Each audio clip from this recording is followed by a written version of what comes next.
माना यह जा रहा है कि दालों का उत्पादन बढ़ाने के लिए सरकार उड़द और तुअर दाल की एमएसपी करीबन 10% तक बढ़ा सकती है।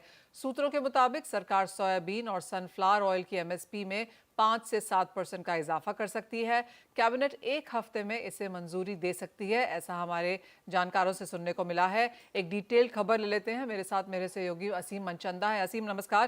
क्लियरली इवन बिफोर नई सरकार ने यहाँ का गठन हुआ, बाजार एमएसपी का इंतजार तो कर ही रहा था।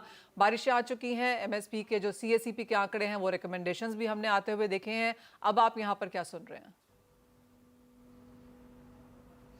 देखिए मनीषा, अगर मैं इस पिछले साल की बात करूं तो दालों का उत्पादन हमें काफ़ी कम देखने को मिला, जिसकी वजह से दालों का जो दाम है वो बाजार में काफ़ी बढ़ गए।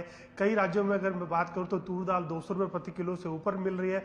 उड़द दाल के दाम 170 रुपये प्रति किलो पहुंच गए हैं और हमको जो ज़्यादातर हमको इम्पोर्ट के ऊपर निर्भर होना पड़ा। तो सरकार ये चाहती है कि हम इसके ऊपर, दालों के ऊपर ज़्यादा फोकस करें। तो इस बार हमको दालों की कीमतों में भारी बढ़ोतरी, एमएसपी में भारी बढ़ोतरी देखने को मिल सकती है। जो हमें सूत्र बता रहे हैं कि कल शाम को कैबिनेट की बैठक होने वाली है। इस बैठक में इसको मंजूरी दी जा सकती है।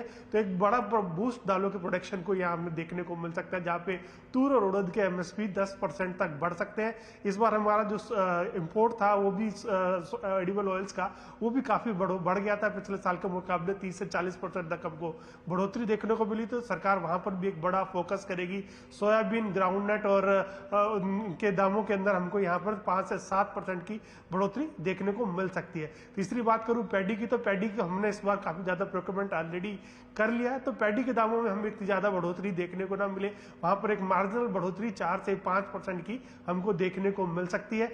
ऑलरेडी वैसे भी बता दूं कि जून के पहले हफ्ते के अंदर एमएसपी अनाउंस हो जाता था, लेकिन इस बार थोड़ी सी देरी से चल रहा है। खासतौर पर इस बार चुनाव काफी देरी से हुआ, उसकी वजह से सरकार का गठन काफी देरी से हुआ। तो जो हमें सूत्र बता रहे हैं कि कल देर शाम को होने वाली कैबिनेट की बैठक में नए एमएसपी को हरी झंडी मिल सकती है। ऑल राइट, तो ऑफकोर्स बाजार की नजर इस पर होगी। बहुत शुक्रिया असीम साथ जुड़ने के लिए और उस खबर के लिए। तो कल कैबिनेट की मीटिंग रह सकती है और पहला एजेंडा यहाँ पर एमएसपी का आने वाला है। जैसे असीम हमें बता रहे थे कि यूजुअली एमएसपी हम फर्स्ट वीक ऑफ जून में आता हुआ देखते हैं, क्योंकि बारिशें तब तक शुरू हो जाती हैं, लेकिन इस बार ये ऑलमोस्ट तीसरे हफ्ते में यहाँ पर पहुंचता हुआ। मिस्टर पाठक, बहुत शुक्रिया साथ जुड़ने के लिए। आपसे ही पहले आना चाहेंगे और एमएसपी पर जानना चाहेंगे। 5 से 7% सोया और सन की एमएसपी बताई जा रही है, कैसे देखते हैं आप इस तरह के इजाफे को? सन तो अपने आप बहुत कम पैदा होता है, उसके एमएसपी बढ़ाने घटाने से कोई ज्यादा फर्क पड़ नहीं रहा है। सन पे कोई बहुत सारा काम भी नहीं हो रहा है कहीं पे कि उसकी उपज बढ़ाई जाए। सोयाबीन में जरूर ये क्या इंडिकेटिव है, सरकार तो खरीदी करती नहीं है। और इस साल को अगर छोड़ दें तो सोयाबीन के भाव हमेशा एमएसपी से काफी ऊपर रहते हैं। अगर 10% बढ़ेगी तो 5,051 करीब हो जाएगी। किसान को डेफिनेटली थोड़ा सा प्रोत्साहन मिलेगा।